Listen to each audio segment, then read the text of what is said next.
সবাই মহব্বত আল্লাহুম্মা সাল্লি আলা মুহাম্মাদ ওয়া আলা আলি মুহাম্মাদ কামা সাল্লাইতা আলা ইব্রাহিম ওয়া আলা আলি ইব্রাহিম ইন্নাকা হামিদুম মাজিদ আল্লাহুম্মা বারিক আলা মুহাম্মাদ ওয়া আলা আলি মুহাম্মাদ কামা বারাকতা আলা ইব্রাহিম ওয়া আলা আলি ইব্রাহিম ইন্নাকা হামিদুম মাজিদ রব্বি জিদনি ইলমা রব্বি জিদনি ইলমা رب اشرح لي صدري ويسر لي أمري واحلل عقدة من لساني يفقهوا قولي سبحانك لا علم لنا إلا ما علمتنا إنك أنت العليم হাকীম সুবহানাল্লাহ আযীম তাদের উপরে করেছ রহমত পেয়েছে তোমার শেষ মোহাব্বত যাদের উপরে করেছ রহমত পেয়েছে তোমার শেষ মোহাব্বত তাদের সে পথ দাও আমাদের তাদের সে পথ দাও আমাদের দাও গো তোমার দ্বীন দাও গো তোমার দ্বীন যাদের উপরে দিয়েছ গজব নাজিল করেছ দিয়েছ আযাব যাদের উপরে দিয়েছ গজব নাজিল করেছ দিয়েছ আযাব তাদেরই ভাগ্য দিও না মোদের তাদেরই ভাগ্য দিও না মোদের হে অসীম সীমাহীন হে অসীম সীমাহীন প্রশংসা সবই কেবল তোমারি প্রশংসা সবই কেবল তোমারি রব্বুল আলামিন দয়ালু মেহেরবান করুণা গফুরান দয়ালু মেহেরবান করুণা গফুরান আর কেহ নয় তুমি মালিক শেষ বিচারের দিন শেষ বিচারের দিন বাংলাদেশের বাণিজ্যিক রাজধানী চট্টগ্রাম জেলার মিরসরাই উপজেলার জোরানগঞ্জ থানাধীন আল আকসা জামে মসজিদের উদ্যোগে মাহে রমাদানের শেষ দশক উপলক্ষে আয়োজিত দারসুল কোরআন মাহফিলে আজকে ষষ্ঠতম দিনের সম্মানিত সভাপতি আজকের এই সুন্দর আয়োজনে উপস্থিত অত্র মসজিদের সম্মানিত ইমাম ও খতিব আপনাদের সকলের সুপরিচিত ব্যক্তিত্ব সকলের প্রিয় এবং ভালোবাসার মানুষ জনাব হযরত মাওলানা মুহাম্মদ হাসান উপস্থিত অত্র মসজিদের সম্মানিত দায়িত্বশীল বৃন্দ বিশেষ করে এই দারসুল কোরআন মাহফিল 10 দিন ব্যাপী দারসুল কোরআন মাহফিলের আয়োজনের সাথে যারা সংশ্লিষ্ট সুন্নাহ ব্র্যান্ড অ্যান্ড ফাউন্ডেশন এবং আরও যে সকল ভাইয়েরা অক্লান্ত পরিশ্রমের মাধ্যমে এই সুন্দর আয়োজন বাস্তবায়ন করেছেন তাদের সকলকে আমরা মোবারকবাদ জানাচ্ছি। উপস্থিত পিতৃতুল্য সম্মানিত মুরব্বিয়ানে আযম, কলিজার টুকরা যুবক তরুণ ভাইয়েরা, ছাত্র ভাইয়েরা, পর্দার আড়াল থেকে শ্রবণরতা সম্মানিত মা এবং বোনেরা, সম্মানিত সাইমুন মুমিনুন মুত্তাকুন ভাইয়েরা, আপনারা সবাই কেমন আছেন? আলহামদুলিল্লাহ। আমাদের সবাইকে সুস্থতার সাথে বাঁচিয়ে রেখে সালাতুল যোহর আদায় করে সুন্দর পরিবেশে কোরআনের এই আলোচনায় উপস্থিত হওয়ার জন্য, শামিল হওয়ার জন্য তৌফিক যিনি দান করেছেন, সবাই গলার আওয়াজ বড় করে বলেন তো তিনি কে? আল্লাহ। সেই মহান রবের জন্য হৃদয়ের সবটুকু ভালোবাসা, আবেগ অনুভূতিকে উজাড় করে দিয়ে খুশি মনে প্রাণবন্ত আওয়াজে উচ্চ কণ্ঠে কালিমাত শুকর আদায় করে আমরা সকলেই বলছি আলহামদুলিল্লাহ। দুরূদ এবং সালাম পেশ করছি সর্বকালে সর্বযুগে সর্বশ্রেষ্ঠ মহামানব নবিয়ুনা ওয়া সাইয়্যিদুনা ওয়া কুদওয়াতুনা মুহাম্মাদুর রাসূলুল্লাহ সাল্লাল্লাহু আলাইহি ওয়াসাল্লামের প্রতি, যাকে আল্লাহ তাআলা রহমাতাল লিল আলামিন হিসেবে ধরার বুকে প্রেরণ করেছেন। আল্লাহুম্মা সাল্লি ওয়া সাল্লিম ওয়া বারিক আলা নবিয়িনা মুহাম্মাদ সাল্লাল্লাহু আলাইহি ওয়াসাল্লাম। সম্মানিত উপস্থিতি, আমরা রমাদান আল কারীমে বিদায় লগ্নে এসে উপনীত হয়েছি। আর ৩-৪ দিন পরে বছরের সবচেয়ে শ্রেষ্ঠ এবং মহিমান্বিত মাস আমাদের থেকে বিদায় নিচ্ছে। রমাদান আল কারীমের সর্বশ্রেষ্ঠ অংশ হচ্ছে রমাদানের এই শেষের 10 দিন। রমাদানের শেষ দশক নিয়ে আপনারা অনেক আলোচনা শুনেছেন, এজন্য আমি আর সেদিকে যেতে চাই না। আমাদের সামনে আরো দুটো বেজুর রাত আছে। আজকের রাতটাও বেজুর রাত, এরপরে আরো একটা বেজুর রাত আছে। আমরা কোনো একটি রাতকে লাইলাতুল কদর হিসাবে ফিক্সড করে ফেলবো না, কারণ নবীজি এরকম কোনো একটা নির্দিষ্ট রাতকে ফিক্সড করে ফেলেন নাই, বরং তিনি বলেছেন তাহাব্বু লাইলাতুল কদরি ফিল উইত্রি মিনাল আশরিল আওয়াখিরি মিন রমাদান।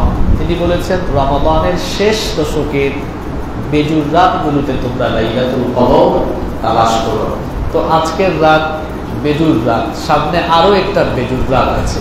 আমরা বেজুর রাতগুলোতে লাইলাতুল কদর তালাশ করে ইবাদত বন্দেগীর মাধ্যমে সেই রাতগুলো কাটাবো। আল্লাহ আমাদেরকে তৌফিক দান করেন, আমিন। যেহেতু আপনাদের এই প্রোগ্রাম দারসুল কোরআন, সেহেতু আমরা আজকে কোরআনুল কারীমের একটি সূরা থেকে দার্স বা আলোচনা পেশ করব ইনশাআল্লাহ। আমি খুতবার ভেতরে এমন একটি সূরা তিলাওয়াত করেছি, এখানে এমন কেউ নাই যার এই সূরাটা মুখস্থ নাই। এমনকি বাচ্চারা যারা আছে এখানে, বাচ্চাদেরও এই সূরাটা মুখস্থ আছে। আমি যে সূরাটি তেলাওয়াত করেছি, প্রত্যেক দিন আপনারা নামাজে এই সূরাটি তেলাওয়াত করেন, ইমাম সাহেবের কাছ থেকে এই সূরার তিলাওয়াত আপনারা শুনেন।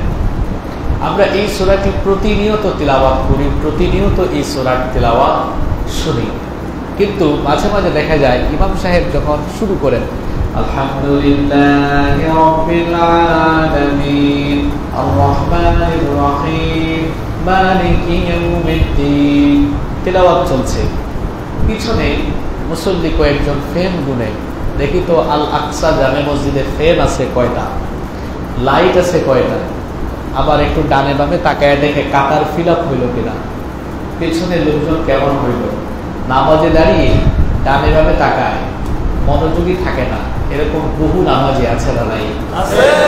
আছে। সূরা ফাতিহা তেলাওয়াত চলছে, তার নামাজে কনসেন্ট্রেশন নেই কেন? কারণ হচ্ছে সূরা ফাতিহা সারা জীবন ধরে শুনতেছে, কিন্তু এর ভেতরে যে কি আছে এটা সে বুঝে না। যদি বুঝতো তাহলে নামাজের বাহিরে তার মনোযোগ চলে যেত না। সম্মানিত উপস্থিতি, যেহেতু এই সূরাটা প্রতিদিন নামাজে আমরা পড়ি, আসুন এই সূরাটি আজকে আমরা একটু বুঝার চেষ্টা করি। আল্লাহ আমাদেরকে বুঝার মতো তৌফিক দান করেন, বলেন আমিন।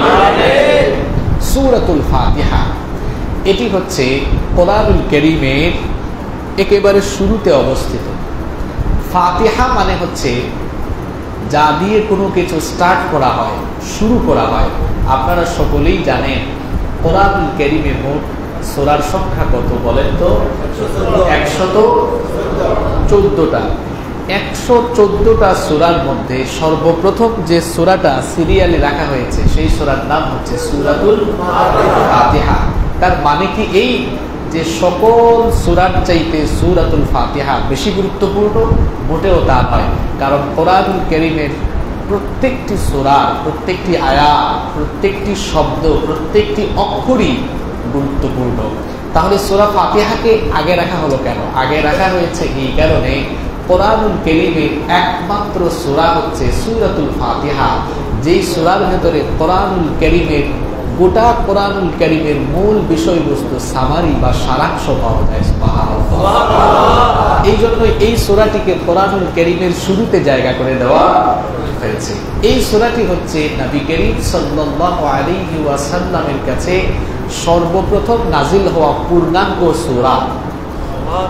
এই সূরাটি হচ্ছে নবীজির কাছে নাজিল হওয়া সর্বপ্রথম পূর্ণাঙ্গ সূরা। এই সূরা নাজিল হওয়ার আগে নবীজির কাছে পূর্ণাঙ্গ কোনো সূরা নাজিল হয় নাই।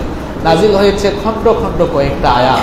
যেমন এর আগে সূরা আলাকের 5 আয়াত, সূরা মুজাম্মিলের কিছু আয়াত, সূরা মুদ্দাথিরের কিছু আয়াত, এরকম বিক্ষিপ্তভাবে বিভিন্ন আয়াত নাজিল হয়েছে। কিন্তু সূরাতুল ফাতিহা নাজিল হওয়ার আগ পর্যন্ত পূর্ণাঙ্গ কোনো সূরা নবীজির কাছে একসাথে নাজিল হয় না। তাহলে সূরাতুল ফাতিহা হচ্ছে সর্বপ্রথম নাজিলকৃত পূর্ণাঙ্গ সূরা। এই সূরাটি হচ্ছে নবীজির মাক্কি জিন্দেগীর প্রাথমিক সময়ে নাজিল হওয়া সূরা। তার মানে হচ্ছে সূরাটা হচ্ছে সূরাতুল মাক্কিয়া। এই সূরাটা হলো মাক্কি সূরা। সূরাটা মাক্কি না মাদানী বলেন তো? মাক্কি সূরা। এই সূরাটার নাম হচ্ছে ফাতিহা। ফাতিহা ছাড়াও এই সূরার 40-এর অধিক নাম আছে। সুবহানাল্লাহ বলবেন। একটা সূরার নাম আছে 40-এরও বেশি। একটা সূরার নাম 40-এরও বেশি। যেমন দেখেন, এই সূরার নাম হচ্ছে ফাতিহাতুল কিতাব। ফাতিহাতুল কিতাব বাংলা অর্থ হলো যে কিতাবের শুরু। যেহেতু কোরআন খুললেই দেখা যায় সূরাতুল ফাতিহা এবং নামাজও শুরু হয় সূরাতুল ফাতিহা দিয়ে, এই জন্য এই সূরার নাম হচ্ছে ফাতিহাতুল কিতাব। আবার এই সূরার নাম হচ্ছে ফাতিহাতুল কোরআন, অর্থাৎ কোরআনের ভূমিকা। ফাতিহা মানে হচ্ছে ইন্ট্রোডাকশন, প্রিফেস। ইংরেজিতে আমরা যেটাকে বলি প্রিফেস বা ইন্ট্রোডাকশন, প্রারম্ভিকা, সূচনা, ভূমিকা। তো সূরাতুল ফাতিহা হচ্ছে কোরআনুল কারীমের ভূমিকা। আবার সূরাতুল ফাতিহার আরেকটা নাম হলো আস-সাবউল মাসানি, অর্থাৎ নিত্য পাঠনীয় সপ্তবাক্য। আমরা প্রতিটি নামাজে সূরাতুল ফাতিহার 7টি আয়াত তেলাওয়াত করি। সূরা ফাতিহা ছাড়া কি নামাজ পড়া যাবে? না। এই জন্য রব্বুল আলামিন কোরআনুল কারীমের 15 নম্বর সূরা সূরাতুল হিজরের 87 নম্বর আয়াতের মধ্যে বললেন, ওয়ালাকাদ আতাইনাকা সাবআন মিনাল মাসানি ওয়াল কুরআনাল আযীম। আল্লাহ তাআলা বলছেন, আর অবশ্যই আমি আপনার কাছে, আর অবশ্যই আমি আপনাকে নিত্য পাঠনীয় সপ্তবাক্য এবং কোরআনে আযীম আমি আপনাকে দান করেছি। তাহলে এই সূরার আরেকটা নাম আমরা পেলাম আস-সাবউল মাসানি, নিত্য পাঠনীয় সপ্তবাক্য। আবার এই সূরার আরেকটা নাম হচ্ছে সূরাতুর রুকিয়া। রুকিয়া মানে হচ্ছে ঝাড়ফুঁক। আপনারা আলেমদের কাছে মাঝে মাঝে ঝাড়ফুঁক নেওয়ার জন্য যান না? পানি পোড়া নেন, তেল পোড়া নেন, ঝাড়ফুঁক। তো সূরাতুল ফাতিহার একটা নাম হলো এটা ঝাড়ফুঁক দেওয়ার সূরা। এই সূরা দিয়ে ঝাড়ফুঁকও দেওয়া যায়। যেমন বুখারীর মধ্যে একটা হাদিস বর্ণিত হয়েছে।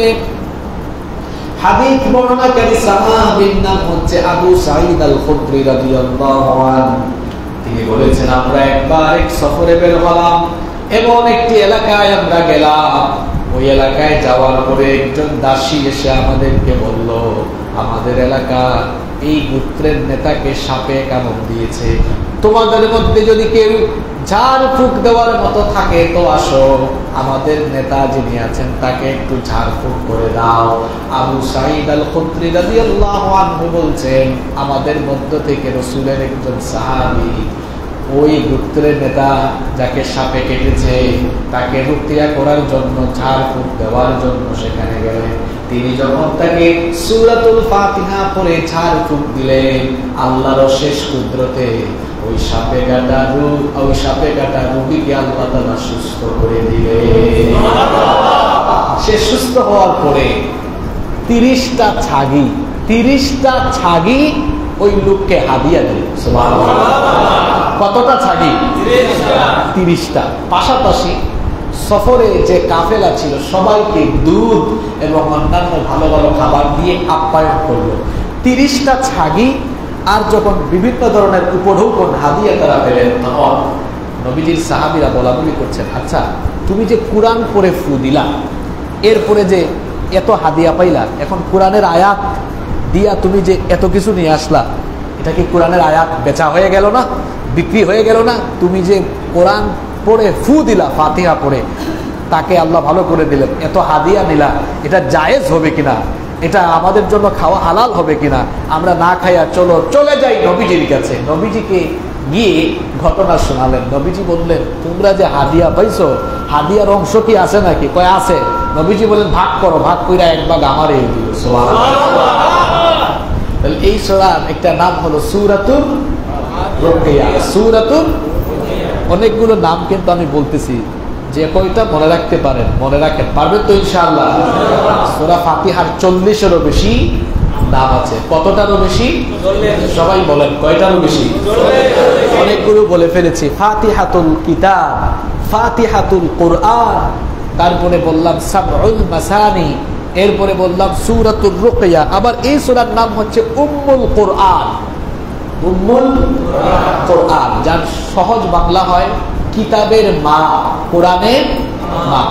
এখন উম্মুল কোরআন, এই সূরার নাম কোরআনের মা। তার মানে কি হলো? এই যে সকল সূরার মা হলো সূরাতুল ফাতিহা। সূরা ফাতিহার পেটে সবার জন্ম হয়েছে, ব্যাপারটা কি এমন? মোটেও তা নয়। আরবি ভাষায় মানে হচ্ছে সেন্টার, কেন্দ্র। যেমন ভৌগোলিকভাবে মক্কা যেখানে অবস্থিত, সেটা হচ্ছে পৃথিবীর কেন্দ্র। এই জন্য কোরআনে কারীমে মক্কাকে বলা হয়েছে উম্মুল কোরআন। আপনারা কোরআন খুললে দেখবেন মক্কা শরীফকে কোরআনে বলা হয়েছে উম্মুল কোরআন।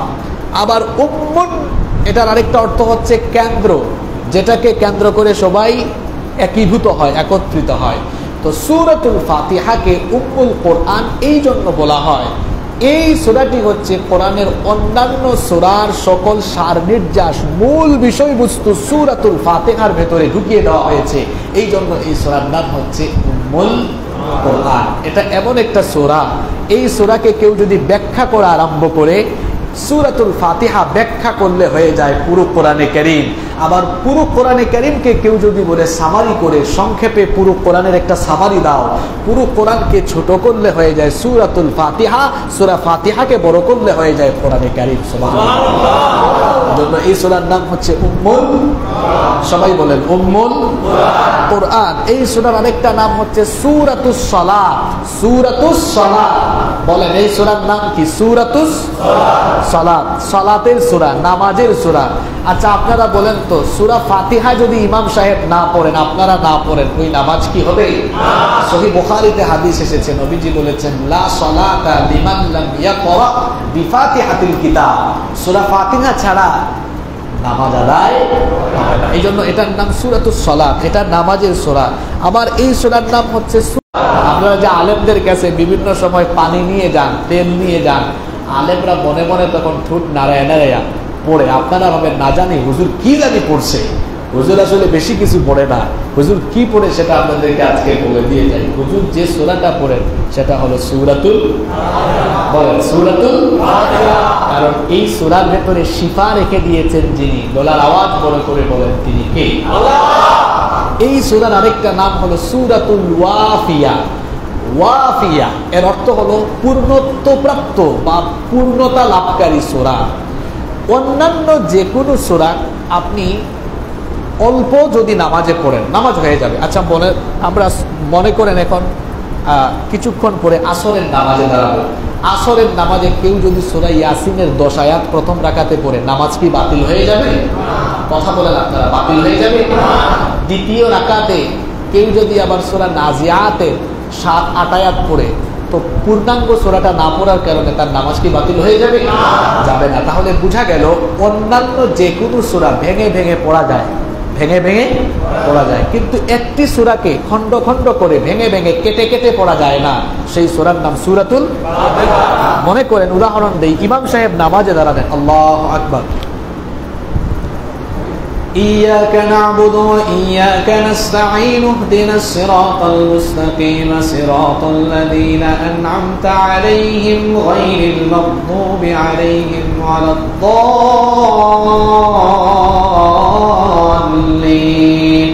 ইমাম সাহেব তো সূরা ফাতিহার শুরু থেকে পড়েন নাই, প্রথমে কয়েকটা আয়াত বাদ দিলেন, তাহলে বলেন নামাজটা পূর্ণাঙ্গ হবে না।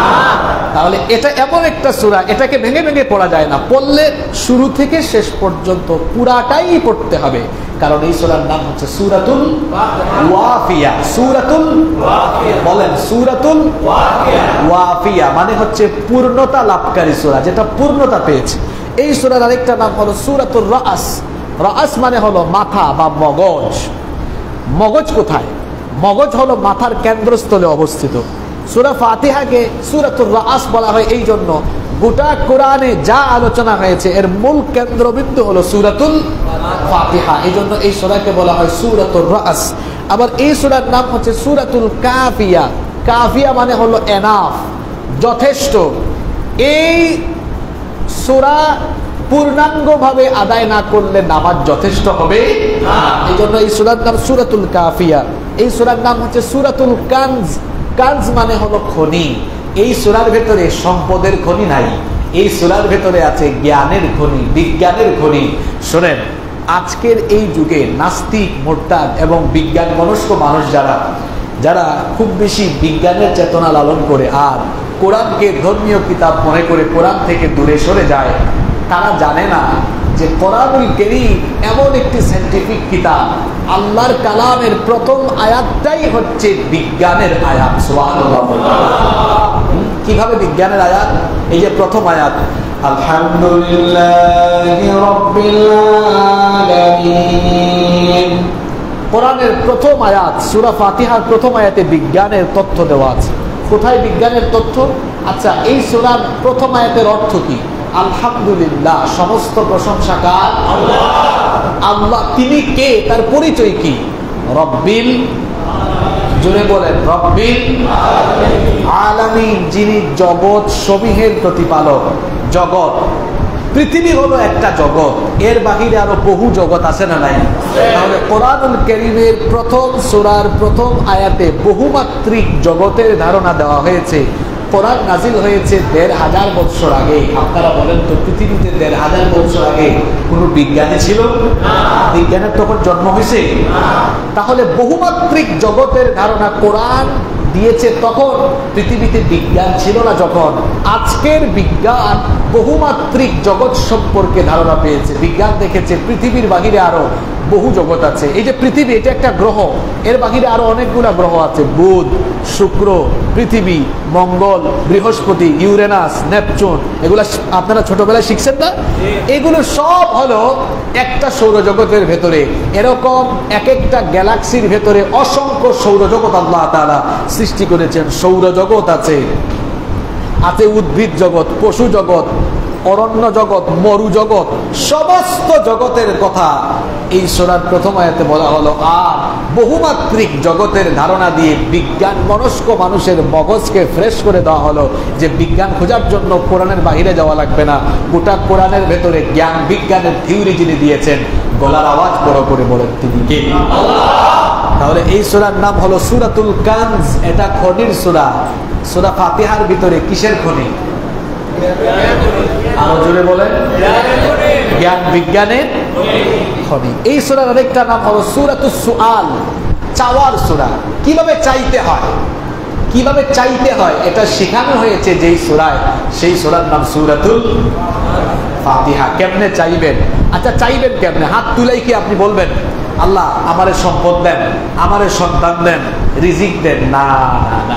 আচ্ছা বলেন তো, আপনাদের এলাকার এমপি সাহেব, ইঞ্জিনিয়ার খন্দকার মোশাররফ হোসেন সাহেব, নাকি ইঞ্জিনিয়ার মোশাররফ হোসেন, আচ্ছা তিনি আপনাদের এলাকায় আসলেন, আসার পরে স্থানীয় নেতৃবৃন্দ তারা কি প্রথমেই বলবে মাননীয় মন্ত্রী মহোদয় আমাদের এই এলাকার রাস্তাঘাট ঠিক নাই, এগুলো একটু ঠিক করে দেন, স্কুল কলেজ অবস্থা খারাপ, এরকম শুরুতেই কি দাবি দেওয়া পেশ করে? না না, প্রথমেই বলে বক্তৃতা শুরুতে, মাননীয় মন্ত্রী মহোদয়, আপনি আমাদের এলাকায় এসেছেন, আমরা ধন্য, আমরা আনন্দিত, আমরা খুব খুশি হয়েছি। এরপরে প্রশংসা, আপনার মতো নেতা পেয়ে আমাদের এই এলাকাবাসী আমরা সবাই ধন্য, আপনার কারণে আপনার অবদানে এই এই এই এই হয়েছে। মানে প্রথম 3-4 মিনিট চলে যাবে উনার প্রশংসা করতে করতে।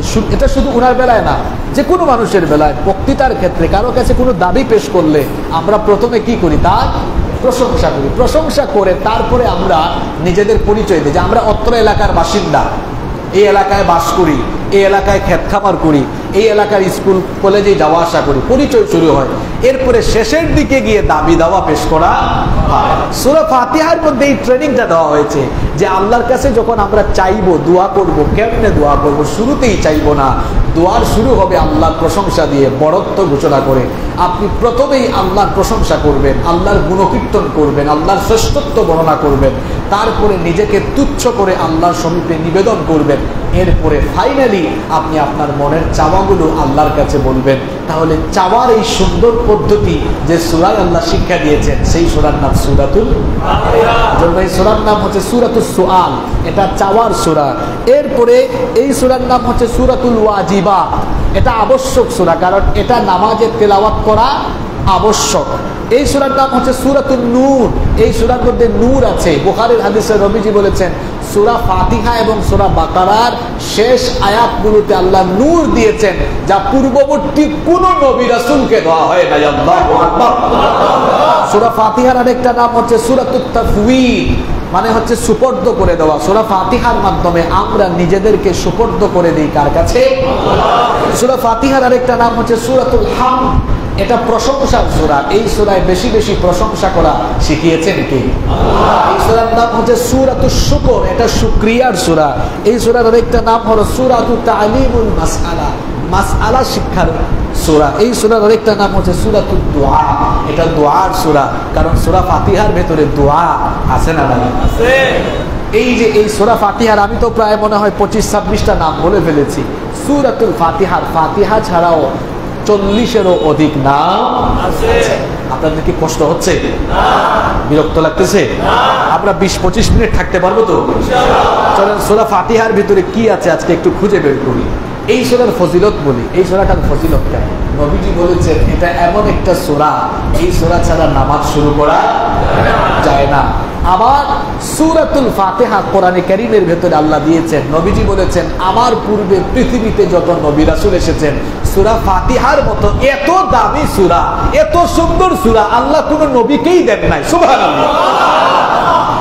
আবার এই সূরাটি হচ্ছে এমন একটি সূরা, এই সূরা দিয়ে আল্লাহ তাআলা আমাদের সঙ্গে কথা বলে। আমরা যখন নামাজে দাঁড়িয়ে যাই, এই সূরার মাধ্যমে আল্লাহ তাআলা আমাদের সঙ্গে কনভারসেশন শুরু করে দেয়, আমাদের সঙ্গে তিনি কথা বলা আরম্ভ করে দেয়। হাদিসে কুদসির মধ্যে এসেছে আল্লাহ তাআলা বলেছেন কাসসামতুস সালাতু বাইনি ওয়া বাইনা আবদি নিসফাইন। আল্লাহ তাআলা বলেছেন নামাজকে আমি আমার আর আমার বান্দার মধ্যে 2 ভাগ করে দিয়েছি। নামাজের অর্ধেক হলো আমার আর অর্ধেক হলো আমার বান্দা। বান্দা যখন নামাজে দাঁড়িয়ে যায়, আমি আমার বান্দার সঙ্গে কথা বলি। আর আল্লাহ তাআলা কথা বলা শুরু করেন যে সূরা দিয়ে, সেই সূরার নাম হচ্ছে সূরাতুল ফাতিহা। আমরা অনেকে নামাজে দাঁড়িয়ে ব্যবসা বাণিজ্যের হিসাব নিকাশ আরম্ভ করে দেই। আজকে আমার ব্যবসায় কত টাকা লস হলো, কত টাকা লাভ হলো, আমরা শুরু করে দিই পরিবারের চিন্তা ভাবনা, আমরা শুরু করে দিই ব্যক্তিগত চিন্তা ভাবনা, নামাজে দাঁড়িয়ে শুরু করে দিই রাজনৈতিক চিন্তা ভাবনা। যদি আমরা এটা ফিল করতে পারতাম, অনুধাবন করতে পারতাম, হৃদয়ঙ্গম করতে পারতাম যে সূরা ফাতিহা শুরু হয়েছে, এর মধ্য দিয়ে আমার রব আমার সঙ্গে কথা বলছে, এটা যদি আমরা অনুধাবন করতে পারতাম, তাহলে আমাদের কনসেন্ট্রেশন, আমাদের মনোযোগ নামাজের বাহিরে যেত না। আল্লাহ বলছেন বান্দারে তুমি যখন নামাজে দাঁড়িয়ে সূরা ফাতিহা আরম্ভ করো, আমি তোমার সঙ্গে কেমনে কথা বলি শোনো। তুমি যখন নামাজে দাঁড়িয়ে পড়ো আলহামদুলিল্লাহি রাব্বিল আলামিন, সবাই জানেন না? সবাই আমার সঙ্গে মন ভরে প্রাণ ভরে পড়েন আলহামদুলিল্লাহি রাব্বিল আলামিন। আল্লাহ বলছেন বান্দারে তুমি যখন নামাজে দাঁড়িয়ে সূরা ফাতিহার প্রথম আয়াতটা পড়ো, আলহামদুলিল্লাহি রাব্বিল আলামিন, সকল প্রশংসা সেই আল্লাহ যিনি জগৎ সমূহের রব। আল্লাহ বলেন বান্দারে তুমি এত সুন্দর করে আমার প্রশংসা করলে, আমি আল্লাহ কেমনে চুপ থাকি বলো?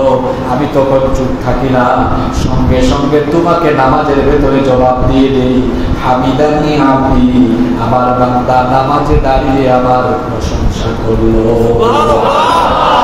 এরপরে আল্লাহ বলছেন বান্দারে তুমি যখন সূরা ফাতিহার দ্বিতীয় আয়াতে চলে যাও, তুমি যখন বলো আর রহমানির রহিম, তুমি যখন বলো আল্লাহ তুমি হচ্ছ রহমান, তুমি হচ্ছ দয়াবান, তুমি রহিম, তুমি হচ্ছ করুণাময়, তুমি মেহেরবান, এইভাবে তুমি যখন আমার গুণকীর্তন করো, তখন আমি আল্লাহ চুপ থাকতে পারি না, নামাজের ভেতরে আমি তোমাকে জবাব দেই, আদনা আলাইয়া আবদি, আমার বান্দা এখন আমার সে গুণকীর্তন করলো। দেখতেছেন কথা বলেন কেমনে? এটা ফিল করা লাগবে, আপনার অনুধাবন করা লাগবে। নামাজে দাঁড়ায় এটা আপনাকে ফিল করতে হবে যে আমার আর আমার রবের মধ্যে কোনো হিজাব নাই, কোনো পর্দা নাই, আমার আল্লাহ আমাকে দেখছেন, আমার সঙ্গে কথা বলছেন। সুবহানাল্লাহ। এটা বোঝার জন্য একটা উদাহরণ দেই। প্রাইম মিনিস্টারের গণভবনে যদি যান, প্রাইম মিনিস্টার আপনার সাথে কথা বললে এদিক ওদিক তাকাবেন আপনি? কথা বলেন না কেন? আদবের খিলাফ, তাকাবেন না এদিক ওদিক। তো প্রাইম মিনিস্টারের সামনে যদি আপনার এই বিনয়ী ভাব প্রকাশ হয়ে যায়, তো বিশ্বজাহানের অধিপতির সামনে দাঁড়িয়ে যখন আপনি তার প্রশংসা করছেন, নামাজে দাঁড়িয়ে কথা বলছেন, তখন মনোযোগ কি অন্যদিকে যাওয়ার কথা? চলে যায় কেন? কারণ আপনি বুঝেন না। 3 নম্বর আয়াত যখন পড়েন, আল্লাহ বলেন বান্দারে তুমি যখন সূরাতুল ফাতিহা 3 নম্বর আয়াতে চলে যাও, তুমি যখন বলো মালিকি ইয়াউমিদ্দিন, তুমি যখন বলো ওগো আল্লাহ তুমি হচ্ছ বিচার দিবসের মালিক, প্রতিদান দিবসের মালিক, তখন আমি আল্লাহ চুপ থাকতে পারি না, সঙ্গে সঙ্গে তোমাকে জবাব দেই, মাজ্জাদানি আবদি, আমার বান্দা নামাজে দাঁড়িয়ে আমার শ্রেষ্ঠত্ব বর্ণনা করলো। প্রতিটা আয়াতে রেসপন্স আছে, রিপ্লাই আছে। কি সুন্দর! নামাজের অবস্থাটা কেমন? আমি প্রায় জায়গায় বলি যে নামাজের অবস্থাটা হলো এমন যে আপনি তেলাওয়াত করেন জমিনে, রিপ্লাই আসে আরশে আজিম থেকে। ফিল করতে পারছেন বিষয়টা? হ্যাঁ, আপনি সাজদা মারেন কোথায়? জমিনে, রিপ্লাই আসে, জবাব আসে, দয়ার দৃষ্টি আসে আরশে আজিম থেকে। সুবহানাল্লাহ। এর পরের আয়াতে আপনি বলেন ইয়াকা না'বুদু ওয়া ইয়াকা নাস্তাঈন, আপনি বলছেন আল্লাহ আমরা কেবলমাত্র তোমার ইবাদত করি, তোমার কাছে সাহায্য চাই। আল্লাহ বলেন বান্দারে আমি চুপ থাকি না, তোমাকে তখন জবাব দেই, হাদা বাইনি ওয়া বাইনা আবদি, এটা হলো তোমার আর আমার মাঝে সম্পর্ক, আমাদের সম্পর্ক। আমি হলাম মালিক, তোমরা আমার গোলাম, এটাই আমাদের সম্পর্ক। এরপরে যখন আমরা বলি ইহদিনাস সিরাতাল মুস্তাকিম সিরাতাল লাযীনা আন'আমতা আলাইহিম গায়রিল মাগদুবি আলাইহিম ওয়ালাদ-দাল্লিন, আমরা যখন বলি আল্লাহ আপনি আমাদেরকে হেদায়েত দেন, সহজ সরল সঠিক পথ দেখান, যেই পথে চলে তোমার বান্দারা নেয়ামত পেয়েছেন, যারা নেয়ামত পেয়েছেন তাদের পথ দেখান, যারা তোমার গজবে নিপতিত হয় নাই, পথভ্রষ্ট হয় নাই, এরকম সহজ সঠিক সরল পথ আমাদেরকে দেখান। যখন আমরা এই দোয়াটা করি, আল্লাহ তখন বলেন বান্দারে তুমি সূরা ফাতিহায় দাঁড়িয়ে আমার প্রশংসা করলে, গুণকীর্তন করলে, শ্রেষ্ঠত্ব বর্ণনা করলে, নিজের পরিচয় দিলে, এবার তুমি আমার কাছে যা চাইলে তোমার সব চাওয়া আমি পূরণ করে দিব। কত ফজিলতের সূরা! এই সূরা দিয়ে আমাদের সঙ্গে কথা বলেন যিনি, তিনি কে? কি সুন্দর সূরা! চলেন এবার এই সূরার আয়াতগুলোর ভেতরে কি আছে আমরা একটু বুঝে নেওয়ার চেষ্টা করি ইনশাআল্লাহ। কষ্ট হচ্ছে না তো আপনাদের? গরম লাগতেছে বেশি? প্রথম আয়াতে আল্লাহ তাআলা বললেন, পড়েন আমার সঙ্গে, আলহামদুলিল্লাহি রাব্বিল আলামিন। সমস্ত প্রশংসা আল্লাহ, যিনি জগৎসমূহে প্রতিপালক, জগৎসমূহের রব। সব প্রশংসা কার? সূরা ফাতিহার শুরুতেই, কোরআনের শুরুতেই আল্লাহর প্রশংসা কেন? আল্লাহর প্রশংসা কেন? কারণ হলো তিনি হচ্ছেন প্রশংসিত সত্তা, তার মধ্যে কোনো দুর্বলতা, অক্ষমতা নাই। এজন্য তিনি কোরআনের শুরুতেই প্রশংসা করেছেন। আমরা মানুষ, আমাদের মধ্যে দুর্বলতা আছে না নাই? যত বড় আলেম হোক, যত বড় পণ্ডিত হোক, যত বড় সাহিত্যিক হোক, কোন বই লেখার পরে বইয়ের শুরুতেই লেখে, সম্মানিত পাঠকবৃন্দ, আমার বই পড়তে গিয়ে আপনাদের চোখে কোনো ভুল ত্রুটি ধরা পড়লে আমাদেরকে সংশোধনী পাঠিয়ে দিয়ে পরবর্তী সংস্করণে এটা আমরা সংশোধন করে দিব। আল্লাহ তাআলা কোরআনের শুরুতে 30 পারা কোরআন, 6236টা আয়াত, আল্লাহ কি বলেছেন যে দেখো এটা বিরাট একটা কিতাব, 6000-এর উপরে আয়াত, অনেক বড় কিতাব, তো তোমরা আমার বান্দা, তোমরা পড়ো কোরআন। পড়তে যাইয়া কোথাও কোনো ভুল টুল পাইলে আমারে জানাইও, পরবর্তীতে ঠিক করে দিব। এরকম কোনো কথা আছে? কথা বলেন, আছে? শুরুতেই ব্যর্থতা আর অপারগতা নয়, বরং শুরুতেই শুরু হয়েছে আল্লাহর প্রশংসা দিয়ে। সুবহানাল্লাহ।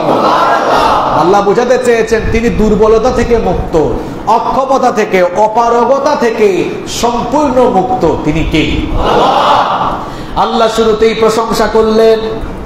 কোরআনের শুরুতে আল্লাহ প্রশংসা করে আমাদেরকে শিক্ষা দিলেন, আমি যে তোমাদেরকে কোরআন দিয়েছি, কোরআন যিনি আমাদেরকে দিয়েছেন, আমাদের জন্য যিনি কোরআন নাযিল করেছেন, আন্তরিকতার সঙ্গে জবাব দিয়ে বলেন তো তিনি কে?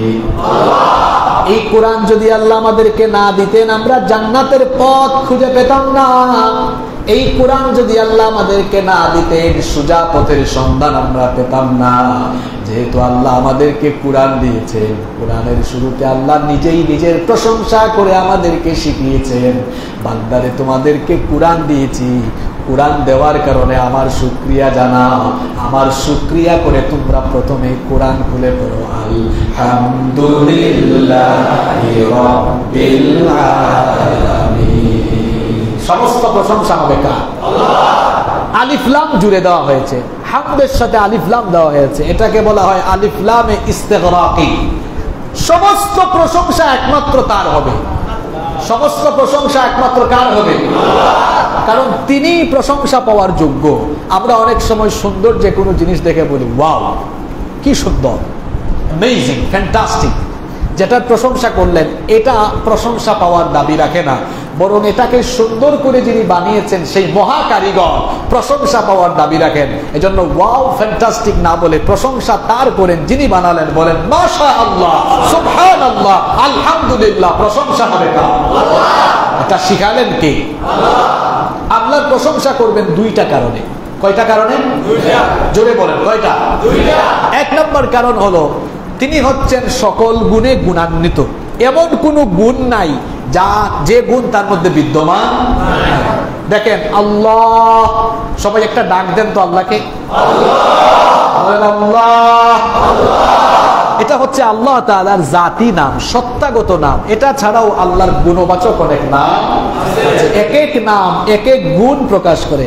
খালিক মানে সৃষ্টিকর্তা, কারণ আল্লাহু খালিকু কুল্লি, সেই সবকিছু সৃষ্টি করেছেন কে? আল্লাহ। এরপরে রাজ্জাক, সবাইকে রিজিক দেন কে? আল্লাহ। এরপরে শাফি আল আমরাদ, রোগ থেকে শিফা দেন কে? আল্লাহ। আল্লাহর অনেক নাম, হান্নান, মান্নান, সত্তার, গফফার, হাল্লাল আল মুশকিলাত। এরপরে আল্লাহর অনেক নাম, আল্লাহর অনেক নাম। আল্লাহর নাম হচ্ছে মুকিত, আল্লাহর নাম হচ্ছে, আল্লাহ তাআলার নাম হচ্ছে গফুর, গফফার, হাকিম। অনেক নাম আল্লাহ তাআলার, 99টা গুণবাচক নাম আছে। সকল এক এক নাম এক এক ধরনের গুণ প্রকাশ করে, কিন্তু আল্লাহ এটা এমন একটা নাম, সকল গুণ এই একটা নামের ভেতরে ঢুকে গিয়েছে। সুবহানাল্লাহ।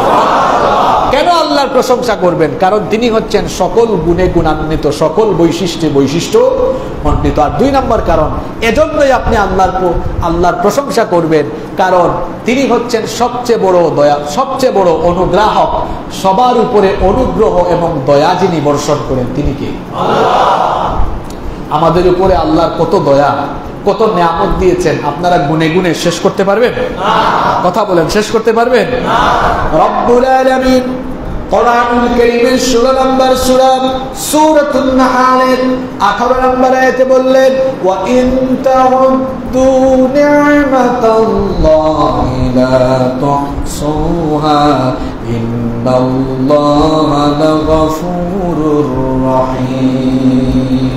আল্লাহ তাআলা বলছেন, কত নিয়ামত দিয়েছি, আর তোমরা যদি সেগুলোর গণনা শুরু করে দাও, গুনতে গুনতে গুনতে গুনতে আমার নিয়ামত কখনো শেষ করতে পারবা না। আল্লাহর প্রশংসা করবেন এই জন্য, কারণ তিনি মুহূর্তে মুহূর্তে দয়া করছেন। আচ্ছা বলেন তো, আল্লাহর দয়া ছাড়া আপনারা 1 সেকেন্ড বেঁচে থাকতে পারবেন? পারবেন? বেঁচে থাকার জন্য কি প্রয়োজন? অক্সিজেন লাগে। এই অক্সিজেন আল্লাহ ছাড়া আর কেউ আমাদেরকে দেয়? বর্তমান বিজ্ঞান কি বলছে শুনেন। একজন সুস্থ মানুষ প্রতিদিন বেঁচে থাকার জন্য 500 লিটার অক্সিজেন গ্রহণ করে। কত লিটার? আর একটু জোরে বলেন। এগুলোর দাম জানেন নাকি আপনারা? করোনা ভাইরাস যখন আসছিল, মানুষ বুঝছিল তখন যে অক্সিজেনের দাম কেমন, হ্যাঁ, অক্সিজেনের প্রয়োজনীয়তা কেমন। অক্সিজেনের সিলিন্ডার নিয়ে মানুষের দৌড়াদৌড়ি সোশ্যাল মিডিয়ায় দেখেন নাই আপনারা? 500 লিটার অক্সিজেন আমরা প্রতিদিন, আমরা গ্রহণ করি। এর বাজার মূল্য হলো প্রায় 5 থেকে 6 লক্ষ টাকা। আমি যদি 5 লাখ টাকাও ধরি, তাহলে প্রতিদিন আমরা কয় লাখ টাকার অক্সিজেন নেই? জোরে বলেন। এটা প্রতিদিন, তাইলে মাসে হয় কত? 150 লাখ। 150 লাখ মানে কি? 1.5 কোটি। কত কোটি? চিন্তা করছেন আপনি কেমন মানুষ? আপনি প্রতি মাসে শুধু কত টাকার অক্সিজেন গ্রহণ করেন? আপনার বাপ দাদার ভিটা বাড়ি বেচাও আপনি অক্সিজেন কিনা কুলাইতে পারবেন? বছরে আপনি, যার বয়স জয়া কত দিকে আছে, আরে বাহিরে যাবেন কেন? নিজের বোর্ডের দিকে তাকান। 2টা চক্ষু কত বড় নিয়ামত, এটা যদি না থাকতো বুঝতে না। আপনি চক্ষু না থাকলে কিছুই দেখতেন না। আহারে, এই চোখ কত বড় নিয়ামত। এই চোখের মধ্যে 576 মেগাপিক্সেল আল্লাহ দান করেছে। একটু সুবহানাল্লাহ কইতে ইচ্ছা করে না? আপনাদের যে মোবাইল ফোন, এগুলোতে কত 100, 120, 150 মেগাপিক্সেল আছে, আর চোখের মধ্যে না চাইতেই 576 মেগাপিক্সেল দিয়েছেন কে? বিজ্ঞানীরা বলেছেন, human eyes can be identify more than 1 million colours. মানুষ তার একটা চক্ষু দিয়ে 1 মিলিয়ন 10 লক্ষ কালারকে শনাক্ত করতে সক্ষম হয়। চোখের নিয়ামত কার? কানের নিয়ামত কার? ফডর ফডর করে যে কথা বলেন, জবানের নিয়ামত কার? আম খায়া কয় আম মিষ্টি, কাঁঠাল খায়া কয় কাঁঠাল মিষ্টি। তরমুজের স্বাদ একরকম, মাছের স্বাদ একরকম, মাংসের স্বাদ আরেক রকম, ছোলার স্বাদ একরকম, বেগুনির স্বাদ আরেক রকম, শরবতের স্বাদ আরেক রকম, গরুর মাংসের স্বাদ একরকম, মুরগের মাংসের স্বাদ আরেক রকম, খাসির মাংসের স্বাদ আরেক রকম। জিহ্বা কয়টা? কথা বলেন, জিহ্বা কয়টা? এক জিহ্বা দিয়ে হাজার হাজার স্বাদ নেওয়া যায়। নিয়ামত টাকা। কেন আল্লাহর প্রশংসা করবেন? 2টা কারণে। 1 নাম্বার, তিনি সকল গুণে গুণান্বিত। 2 নাম্বার, অবিরাম অনবরত প্রতি মুহূর্তে যিনি দয়া করেন তিনি কি? এই জন্য আল্লাহ সূরা ফাতিহার শুরুতে শিক্ষা দিলেন, বান্দারে আমার গুণকীর্তন করো, আমার প্রশংসা করো। আর আল্লাহর প্রশংসার মধ্যে কোনো লস নাই। আমরা যখন আল্লাহর প্রশংসা জানিয়ে আলহামদুলিল্লাহ বলি, আল্লাহর নবী বলেছেন, হাদিসের মধ্যে এসেছে, আল্লাহর বান্দা যখন আল্লাহর শুকরিয়া জানিয়ে শুধু আলহামদুলিল্লাহ করে, আল্লাহ তার আমলনামায় এত নেকি দেয়, ওই নেকিগুলো দিয়ে মিজানের পাল্লা একেবারে পরিপূর্ণ হয়ে যায়। সুতরাং সব সময় আমরা একজনের প্রশংসা করব, তিনি কে? আরো জোরে বলেন, তিনি কে? এবার সূরা ফাতিহার শুরুতে যার প্রশংসা করা হলো তিনি কে? এবার যার প্রশংসা করা হলো, আল্লাহ বললেন, যার প্রশংসা করছো বান্দা, তুমি তার আরেকটু পরিচয় দাও। বান্দা তো পরিচয় দিচ্ছেন, আল্লাহ নিজেই বান্দাকে শিখাই দিচ্ছেন। আল্লাহ বলছেন, যার প্রশংসা করছো তার পরিচয়টা আরেকটু ডিটেইলস শোনো। আলহামদুলিল্লাহি রাব্বিল আলামিন। তিনি হচ্ছেন রব্বিল আলামিন, তিনি হলেন জগৎ সমূহের রব। রব অর্থ হলো প্রভু, লালনকারী, পালনকারী, রক্ষাকারী, হেফাজতকারী, পরিচালক, সবার লালন পালনকারী যিনি, তিনি কে? এক কথায় রব হলেন তিনি, যার যেটা প্রয়োজন চাওয়ার আগেই তাকে দান করেন যিনি, রব হলেন তিনি।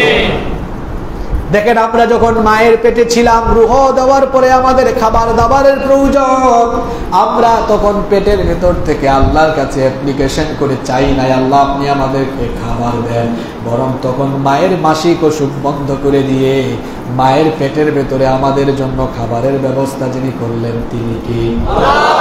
মায়ের পেট থেকে বের হয়ে দুনিয়াতে চলে আসলেন, মাছ মাংস খাইতে পারবেন না, দাঁত নাই, গলায় আটকে যাবে। এই জন্য আপনি জন্ম নেওয়ার আগেই আল্লাহ তাআলা আপনার মায়ের বুকের মধ্যে দুধ আল্লাহ ব্যবস্থা করে রেখেছে। দুধ আল্লাহ কেমনে ব্যবস্থা করলেন? ছোট মানুষ, বাচ্চা মানুষ যদি সে দুধ পান করা আরম্ভ করে, একসাথে যদি বেশি পরিমাণ দুধ মুখের ভেতরে যায় তাহলে খেতে পারবে না, গলায় আটকে যাবে কিংবা অসুবিধার সৃষ্টি হবে। এই জন্য বর্তমান বিজ্ঞান ও গবেষণা করে দেখেছে বাচ্চা যেন আরাম করে খাইতে পারে, এই জন্য মায়ের স্তনের বোটার মধ্যে আল্লাহ তাআলা ছোট ছোট 30টারও বেশি ছিদ্র দিয়ে দিয়েছে। এই যে রব, রব কারে বলে দেখেন? রব, রব হলেন তিনি যার যখন যেটা দরকার, যেটা প্রয়োজন চাওয়ার আগে সেটা তাকে দান করেন যিনি, রব হলেন। এরপরে আমাদের দাঁতের দরকার, আপনারা কি কেউ অ্যাপ্লিকেশন লিখছেন নাকি? হে রব দয়া করে আমাদেরকে দাঁত দেন, অ্যাপ্লিকেশন করে দাঁত আনছেন, এরকম কেউ আছেন নাকি? চাওয়ার আগেই দিয়েছেন কে? সবার প্রয়োজন পূরণ করছেন, শুধু মানুষ নয়। দেখেন আমাদের প্রয়োজন আল্লাহ কেমনে পূরণ করছেন। আমাদের ক্ষেত খামারগুলোতে বৃষ্টি, আমাদের ক্ষেত খামারগুলোতে ফসল ফলানোর জন্য বৃষ্টি দরকার, বৃষ্টির প্রয়োজন আমাদেরকে পূরণ করেন যিনি, সেই রবের নাম কি? আল্লাহ। বলেন শুধু আমাদের লালন পালনকারী তিনি নন, তাকিয়ে দেখেন আমাদের চারপাশে যা আছে সবকিছুকেই তিনি কত সুন্দর করে, কত নিখুঁত ভাবে লালন পালন করছেন। সাগরে যে মাছ আছে, এই মাছগুলোকে আপনারা খাবার দেন নাকি আল্লাহ খাবার দেন? পাখিগুলো সকালবেলা খাঁচা থেকে বের হয় খালি পেটে, সন্ধ্যা বেলায় ভরা পেটে ফিরে আসে। এই পাখিগুলোকে সুন্দর করে রিজিক দিয়া লালন পালন করেন যিনি, সবাই বলেন তিনি কি? সবার প্রয়োজন তিনি পূরণ করছেন। পশ্চিমের অনেক দেশ আছে, অনেক ইউরোপের অনেক দেশ আছে যেখানে প্রতিনিয়ত আইস পড়ে, পশ্চিমের দেশে বরফ পড়ে। ঠান্ডা দেশ, সব সময় ঠান্ডা থাকে, 12 মাস শীত, বরফ পড়ে। আমাদের দেশে আপনারা দেখবেন, আমাদের দেশে অনেক প্রাণী আছে যাদের গায়ের মধ্যে যে লুম আছে হালকা পাতলা, কারণ আমাদের এই দেশ নাতিশীতোষ্ণ আবহাওয়া, গরম থাকে ঠান্ডাও থাকে। এই জন্য সেই আবহাওয়া উপযোগী করে পশুদের গায়ের মধ্যে লুম দেওয়া হয়েছে। কিন্তু শীত প্রধান দেশে দেখা যায় যে অঞ্চলে 12 মাস ঠান্ডা থেকে মানুষগুলো উষ্ণ কাপড়, গরম কাপড় পরে, কিন্তু সেই অঞ্চলের পশুগুলো তো পোশাক আশাক পাবে না। এই জন্য আল্লাহ তাআলা তাদেরকে জন্মগতভাবে বেশি বেশি ঘন ঘন লোম দিয়া তাদের গায়ের মধ্যে চিরস্থায়ী কম্বল আল্লাহ জড়াইয়া দিয়েছে। এইভাবে সবাইকে সুন্দরভাবে যিনি লালন পালন করছেন তিনি হলেন রব, হলেন তিনি, সবার লালন পালনকারী হলেন যিনি। এরপরে আল্লাহ বলছেন আমি হচ্ছি রব্বিল আলামিন, সকল জগতের মালিক, সকল জগতের মালিক যিনি, সবাই বলেন তিনি কি? সূরাতুল ফাতিহার শুরুতে আল্লাহর প্রশংসা করা হলো, পড়েন আমার সঙ্গে আলহামদুলিল্লাহি রাব্বিল আলামিন। সমস্ত প্রশংসা সেই আল্লাহর যিনি জগৎ সমূহের রব। এই কথা বলে যখন আমরা আল্লাহর শুকরিয়া জানাই, নামাজের মধ্যে আমাদের কথার জবাব যিনি দেন তিনি কি? আল্লাহ বলেন হামিদানি আবদি, আমার গোলাম নামাজে আমার প্রশংসা করলো। এরপরে বলা হলো যার প্রশংসা করছো তার আর একটু বিস্তারিত পরিচয় দাও। আল্লাহ এবার নিজে আমাদেরকে শিখাচ্ছেন, শোনো তোমাদের রবের পরিচয় আরো বিস্তারিত শোনো। পড়েন আমার সঙ্গে পারেন না আপনারা? সবাই আমার সঙ্গে পড়েন। তিনি দয়াবান রহমান, তিনি দয়াবান এবং তিনি রাহিম, তিনি করুণাময়, তিনি মেহেরবান। রহমান এবং রাহিম এই দুইটা শব্দ সমার্থবোধক, খেয়াল করেন আপনারা, সমার্থবোধক হলেও রহমান এবং রাহিম দ্বারা উদ্দেশ্য এক নয়। রহমান অর্থ হলো দয়াবান, আল্লাহর দয়া দুনিয়াতে সবার প্রতি অফুরন্ত। তিনি কাফিরকেও খাওয়ান, ইমানদারকেও খাওয়ান, বেঈমানকেও খাওয়ান। দেখছেন আল্লাহর দয়া। দেখেন আপনার হাতে যদি কিছু দেওয়া হয়, যে আপনি দান করেন, আপনি প্রথমে আপনার নিজের এলাকার লোকজনকে দিবেন, নিজের আত্মীয় স্বজনকে দিবেন, এরপরে বাহিরের মানুষকে দিবেন। কিন্তু আল্লাহর দান থেকে কেউ বঞ্চিত হয় না। ইমানদারকেও খাওয়ান, বেঈমানকেও। মাঝে মাঝে দেখা যায় ইমানদারের চাইতে বেঈমানকে আল্লাহ আরো বেশি দেন। কারণ দুনিয়ায় যারা আল্লাহর সাথে কুফরি করে, শিরক করে, আল্লাহর ইবাদত করে না, আল্লাহ এদেরকেও খাওয়ান। যারা নামাজ পড়ে এদেরকেও আল্লাহ খাওয়ান। কেন খাওয়ান? তার কারণ হলো দুনিয়াতে তিনি হচ্ছেন রহমান। আল্লাহ বলছেন ওয়া রাহমাতি ওয়াসিআত কুল্লা শাই। সূরা আরাফের 156 নম্বর আয়াতে আল্লাহ বলছেন আমার রহমত সবকিছুকে পরিব্যাপ্ত করে আছে, সবার উপরে আমার দয়া, আমার অনুগ্রহ সব সময় অবিরাম বর্ষিত হচ্ছে। দুনিয়ায় আল্লাহ হচ্ছেন রহমান, কিন্তু মৃত্যুর পরে আখিরাতের যে জীবন শুরু হবে, আখিরাতের জীবনে আমার আল্লাহর রহমান থাকবেন না, তিনি হয়ে যাবেন রাহিম। রাহিম মানে হলো কর্ম অনুযায়ী দয়া হবে। এই জন্য আল্লাহ কোরআনে বলেছেন ওয়া কানা বিল মুমিনিনা রহিমা। আল্লাহ বলছেন তিনি মুমিনদের প্রতি দয়াবান। তাহলে শোনেন, আর রহমানির রাহিমের সংক্ষিপ্ত তাফসীর হলো সবার জন্য রহমান যিনি, আল্লাহ হচ্ছেন তিনি। আর শুধুমাত্র মুমিনদের জন্য রাহিম যিনি, আল্লাহ হচ্ছেন তিনি। তাহলে সবার জন্য যিনি, তার নাম কি? দুনিয়াতে সবার জন্য তিনি, জোরে বলতে হবে, দুনিয়ায় সবার জন্য তিনি। আর রাহিম আখিরাতে শুধু কার জন্য? মুমিনের জন্য। আখিরাতে আল্লাহ কেবল মুমিনদের প্রতি দয়া করবে। এখন দুনিয়ায় আল্লাহ কাফেরের প্রতিও দয়া দেখান। আচ্ছা, আল্লাহ যদি দয়া না দেখাইতেন তো কাফেররা এক ঢুক পানি পাইতো? কথা বলেন, এক ঢুক পানি পাইতো? এত না খেয়ে মরে যাইতো। আল্লাহর দয়া আছে, এরা বেঁচে আছে। কিন্তু এই বেঈমানের দল আখিরাতে কোনো দয়া পাবে না।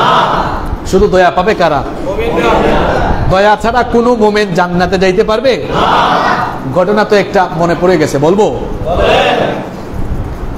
কিয়ামতের দিন আল্লাহ তাআলা এমন একজন লোককে ডাকবেন, যেই লোক সারা জীবন এত ইবাদত করেছে, ফেরেশতা যার আমলের খাতায় একটা পাপ লিখতেও পারে নাই।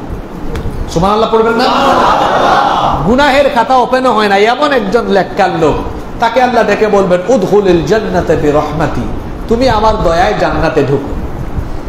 সে তখন উত্তর দিবে, আল্লাহ সারা জীবন নেক আমল করলাম, আর এখন আমি তোমার দয়ায় কেন জান্নাতে যাব? আমি তোমার দয়ায় জান্নাতে যেতে চাই না। বাল বিআমালি, আমি আমার আমল দিয়ে জান্নাতে যেতে চাই। আল্লাহ ফেরেশতাদেরকে ডেকে বলবেন, ফেরেশতারা তাকায়া দেখ আমার বান্দা কি বলে। সে নাকি আমার দয়ায় জান্নাতে যেতে চায় না, সে নাকি তার আমল দিয়ে জান্নাতে যেতে চায়।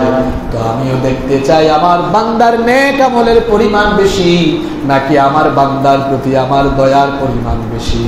আল্লাহ বলবেন, ও আমার ফেরেশতারা, আমার বান্দা তার জন্ম থেকে নিয়ে মৃত্যু পর্যন্ত যত নেক আমল করেছে, সকল নেক আমলগুলোকে মিজানের একটা পাল্লায় রাখো।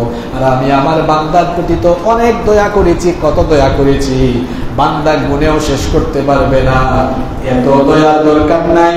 দুনিয়া দেখার জন্য আমি আমার বান্দাকে দুইটা চর্মচক্ষু দিয়েছি, দুটা চোখের দরকার নাই।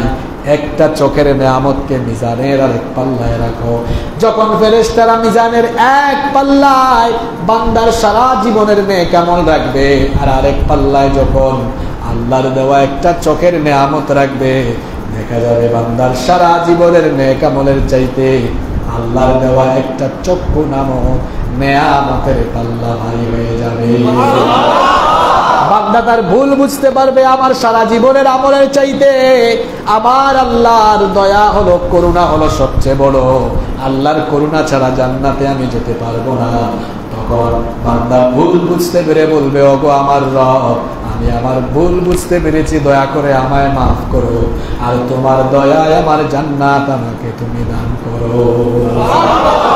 আল্লাহর দয়া ছাড়া কেউ জান্নাতে যেতে পারবে না। যেন নবীজি বলেছেন দোয়া করো, আল্লাহুম্মা হাসিবনি হিসাবাই, সহজ হিসাব না, সহজ হিসাবের জন্য আল্লাহর কাছে দোয়া করো। কারণ কিয়ামতের দিন নবীজি বলেছেন মান নুকিশা উযযিবা, হিসাব চাইলেই শেষ, ও আটকে যাবে, ও জাহান্নামে যাবে, জান্নাতে যাওয়ার সুযোগ নাই। আল্লাহ যদি কাউকে মাফ করতে চান আমলনামা দেখবেন, যাচাই বাছাই না করে দয়া করে আল্লাহ জান্নাতে ঢুকায় দিবেন। সুবহানাল্লাহ। এরকম দয়া আমরা চাই কি চাই না? আল্লাহ তাদের কাতারে আমাদেরকে শামিল করে দাও। সূরাতুল ফাতিহার দ্বিতীয় আয়াতে আল্লাহর গুণকীর্তন বর্ণনা করা হলো। এরপরে আল্লাহ বললেন আচ্ছা আচ্ছা তুমি যার প্রশংসা করছো এত সুন্দর করে, তার আরেকটু পরিচয় দাও। বান্দা এবার 3 নাম্বার আয়াতে গিয়ে বলে মালিকি ইয়াউমিদ্দিন, তার পরিচয় হলো তিনি বিচার দিবসের মালিক, তিনি প্রতিদান দিবসের মালিক। এই দুনিয়ার জীবন একদিন ফুরিয়ে যাবে, শেষ হয়ে যাবে। ইসরাফিল আলাইহিস সালামের সিংহার ফুৎকারে সবকিছু লন্ডভন্ড, চূর্ণ বিচূর্ণ মেসাকার হয়ে যাবে। এই জমিনের উপরে থাকা বিল্ডিং গুলো, প্রাসাদ গুলো, সবকিছু একদিন ধ্বংস হয়ে যাবে। আসমান জমিন উলট পালট হয়ে যাবে, পাহাড়গুলো ধুনা তুলার মতো উড়ে যাবে, কিচ্ছু থাকবে না, সবকিছু লন্ডভন্ড হয়ে যাবে। ইসরাফিল আলাইহিস সালাম যখন সিংহায় ফু মারবেন, আল্লাহ দুনিয়া ধ্বংসের জন্য একজন ফেরেশতা বানিয়েছেন, সেই ফেরেশতার নাম হলো ইসরাফিল। তাকে সৃষ্টি করার পর থেকে তিনি তার মুখের সামনে সিংহা নিয়ে বসে আছেন, কান পেতে আছেন আল্লাহ কখন তাকে আদেশ করবেন। আল্লাহ যখনই তাকে আদেশ করবেন সঙ্গে সঙ্গে তিনি সিংহায় ফু মারবেন।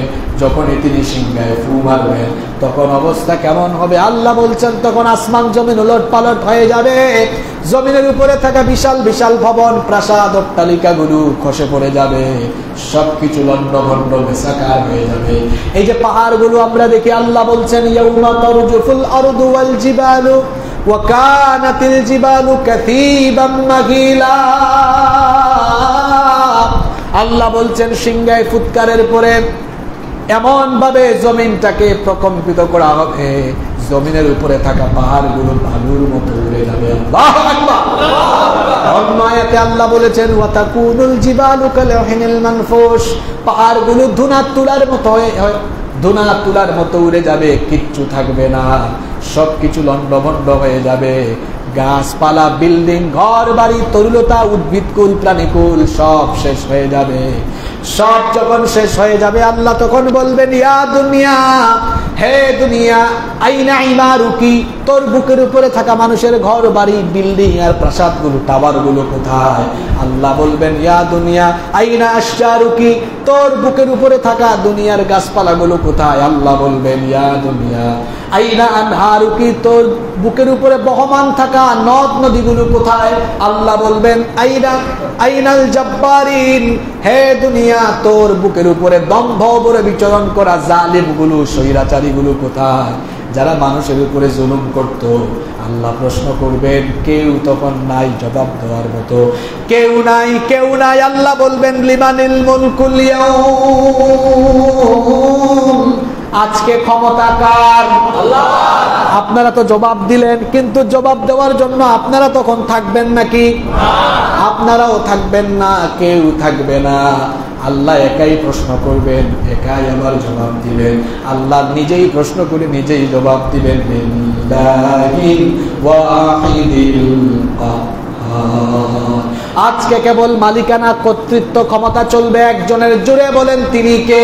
আল্লাহ রব্বুল আলামিন। অন্য আয়াতে আরো সুন্দর করে বলেছেন, আল্লাহ তাআলা বলছেন আল মুলকু ইয়াউমা ইদিনিল হাক্কু লির-রাহমান ওয়া কানা ইয়াওমান আলাল কাফিরিনা আসীরা। আল্লাহ বলছেন সেদিন কেবলমাত্র কর্তৃত্ব চলবে, রহমানের ক্ষমতা চলবে একজনের, তিনি কে? আল্লাহ বলছেন ইয়াউমা লা তামলিকু নাফসুন লিনাফসিন শাইআ ওয়াল আমরু ইয়াউমা ইদিন লিল্লাহ। কেউ কাউকে সেদিন সহযোগিতা করতে পারবে না, কেউ কারো সাহায্যে এগিয়ে আসতে পারবে না। সেদিন কেবলমাত্র একজনের আদেশ চলবে, তিনি কি? অন্য আয়াতে আল্লাহ আরো সুন্দর করে বলেছেন, ফালইয়াউমা লা তুযলামু নাফসুন শাইআন ওয়া লা তুজজাউনা ইল্লা মা কুনতুম তা'মালুন। প্রতিদান দিবসে কারো উপরে জুলুম কর্মের আলোকে কিয়ামতের দিন পুরস্কার যিনি দিবেন তিনি কি? আল্লাহ। এই জন্য আল্লাহ তাআলা সূরা জিলজালে এবার আল্লাহ বলতেছেন, তোমরা কারা যারা আমার এত